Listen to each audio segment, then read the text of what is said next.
और मनों को जांचने वाला जानता है कि आत्मा की मनसा क्या है। मनों को कौन जांचता है? पवित्र आत्मा। और मनों को जांचने वाला जानता है कि आत्मा की मनसा क्या है, क्योंकि वह पवित्र लोगों के लिए परमेश्वर की इच्छा के अनुसार विनती करता है। किसके लिए? पवित्र लोगों के लिए परमेश्वर की इच्छा के अनुसार वो विनती करता है। हालेलुया। पवित्र लोगों के लिए वो परमेश्वर की इच्छा के अनुसार विनती करता है। यदि तुम पवित्र बनकर जीना चाहते, परमेश्वर की इच्छा के अनुसार पवित्र आत्मा प्रार्थना कराएगा, आहे भर भर कर। जो पवित्र आत्मा तुम्हारे अंदर बैठा है ना, कई बार रुलाता है, कई बार प्रार्थना करते करते हंसाता है, और वही आत्मा चिन्ह चमत्कार काम प्रकट करता है। जो आत्मा तुम में बैठा है उसे तुम समझो, मेरे अंदर है कि नहीं है। मैं परमेश्वर की संतान हूं, क्या मुझ में ये सामर्थ्य है? आज लोगों का विश्वास इसीलिए डाउन है, इसीलिए लोग शंका ही नहीं पाते हैं कि मुझ में परमेश्वर का आत्मा है कि नहीं है। वो आत्मा मुझे दिया गया, वो क्यों मिला है, क्यों मुझे दिया गया? अरे मैं परमेश्वर की सगी संतान हूं, सवारी स्वर्ग जाने के लिए, चंगाई पाने के लिए। मैं परमेश्वर का बेटा हूं, मैं परमेश्वर की बेटी हूं। तुम्हें सोचना है, तेरे एक परमेश्वर मेरे दिल में वास करता है, मैं उसका मंदिर हूं, और मेरे मंदिर में खुदा की आत्मा वास करती है। वो परमेश्वर के राज्य को बनाने और बढ़ाने के लिए आई है, मुझ में वो बैठती है, तो मेरे जीवन को क्यों सूखा रहने देगी?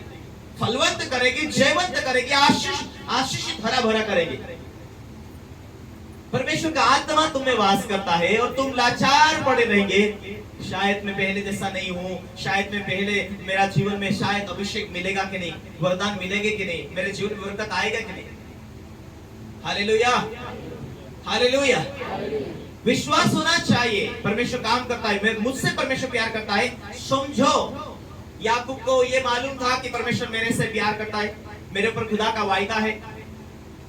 हालेलुया, खुदा का वायदा है। उसके पास वो कुआं खोद लेता था, लोग उससे वो कुआं छीन लेते थे। क्यों छीनते थे मालूम है? क्योंकि अन्य लोग जहां कुआं खोदते थे वहां सूखा निकलता था, और याकूब के ऊपर परमेश्वर का हाथ था, क्योंकि वो याकूब परमेश्वर की मर्जी के अनुसार जीता था, परमेश्वर की बुलाहट थी। उसके पिताजी से परमेश्वर ने वायदा किया कि मैं तेरी संतान को आशीष दूंगा। इसलिए जहां जहां याकूब कुआं खोदता था, मान के चलो यहां आप कुआं खोदने जाएंगे, तो वो पानी के लेवल के हिसाब से 30-25 फीट या 30 फीट लगभग पानी आएगा। हालेलुया। इसीलिए लोगों की जमीन में जो जो पानी 30 या 25 फुट के ऊपर पानी आएगा, उसी हिसाब से यहां भी पानी आएगा। लेकिन याकूब यदि खोदे तो उसे हो सके 10 या 12 या 7 फीट 8 फीट, क्योंकि परमेश्वर का हाथ उसके ऊपर है। यदि वहां पानी की निशानी ना भी हो तो परमेश्वर को देना पड़ता था, क्योंकि परमेश्वर की आशीष उसके ऊपर थी। और ऐसे ही अनुग्रह, ऐसे ही आशीष आपके ऊपर है। सब कहें आमीन। क्यों?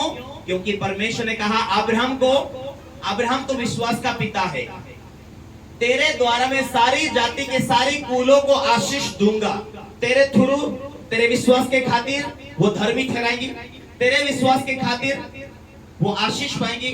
मैं तेरे से वायदा करता हूं कि तू तो धर्मी ठहरा है, तू मेरे नजर में पवित्र जन ठहरा है, मेरे नजर में विश्वास योग्य ठहरा है। लेकिन तेरे बाद तेरा घराना इतना नहीं, तेरे बाद जाति जाति के लोगों में यीशु मसीह के द्वारा सुसमाचार सुनाया जाएगा। और तेरे से जो वायदा किया वो वायदा तेरे बेटे याकूब के ऊपर भी जाएगा, और वो वायदा इन धरती के सारी जाति के ऊपर जाएगा। जो मैंने तेरे से वायदा किया बरकत देने, सफलता देने के लिए, जितने लोग विश्वास करेंगे उन सब के ऊपर वो बरकत की आशीष आने वाली है। हालेलुया। समझ लो कि परमेश्वर ने वायदा किया अब्राहम से, और सारी जाति के लोग, चलो कोई राठवी से आए, कोई बारिया से आए, कोई बिलाला से आया, कोई तेलुगु से आए, कोई तरह तरह की जाति से यहाँ आए। लेकिन ये सोचो, मेरे ऊपर परमेश्वर ने शुरू से वायदा किया है, तो मैं उस वायदे में प्रवेश होने के लिए, सफल फलवंत होने के लिए क्या करूं? मैं धर्मी बनूं। धर्मी के लिए परमेश्वर की आत्मा विनता करती है, परमेश्वर की मर्जी के अनुसार। धर्मी बनूं, पवित्र आत्मा गिफ्ट मिलेगी। जो आत्मा मुझे गिफ्ट मिलती, वो आत्मा मेरे अंदर होकर परमेश्वर से ये विनता करती, वो आत्मा विनता करती। मान के चलो मैं वेशन कर चुका हूं, तो खुदा की आत्मा के अनुसार इससे कवर करने के लिए, खुदा की आत्मा से बचाने के लिए विनता करते कि इससे बचा ले। जिसको परमेश्वर की आत्मा गिफ्ट मिला, वो बार बार बचाने के लिए कोशिश करती, परमेश्वर की मर्जी इच्छा के अनुसार वो विनता करती। किसी व्यक्ति को भेजती वहां तक, लगातार सलाह मिले इसलिए।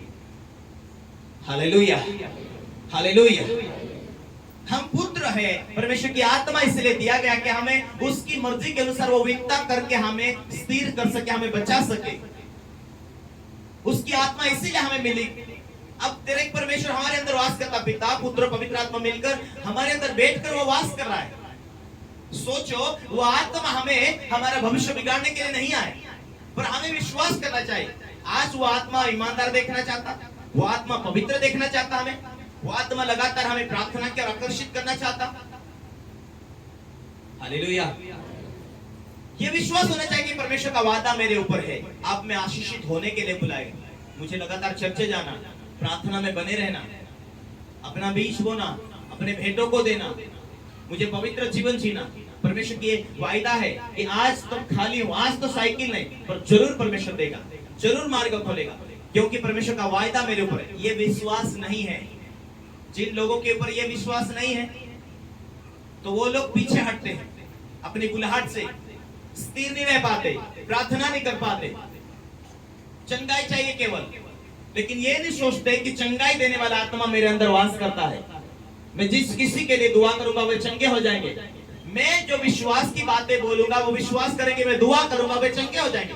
और यही बातें तुम में रहे, हालेलुया, तो तुम धर्मी, और धर्मियों को लेने के लिए परमेश्वर आएगा, पापियों को लेखा लेगा और धर्मियों को साथ ले जाएगा। यदि साथ जाना है तो आत्मिक तैयारी करो, यदि साथ जाना है, परमेश्वर के साथ रहना है, तो आज के बाद अपने जीवन को परमेश्वर के रास्ते पर जीने के लिए शुरुआत करो। दुनिया चाहे इधर उधर जाए, आपके पड़ोसी इधर उधर जाए, आपके साथ रहने वाले आपके खिलाफ करे, लेकिन आप परमेश्वर के वचनों का पॉइंट पकड़कर आपको आहिस्ता आहिस्ता प्रभु की उपस्थिति में आपको अंश अंश करके बढ़ते जाना है। सबको आमीन, हालेलुया।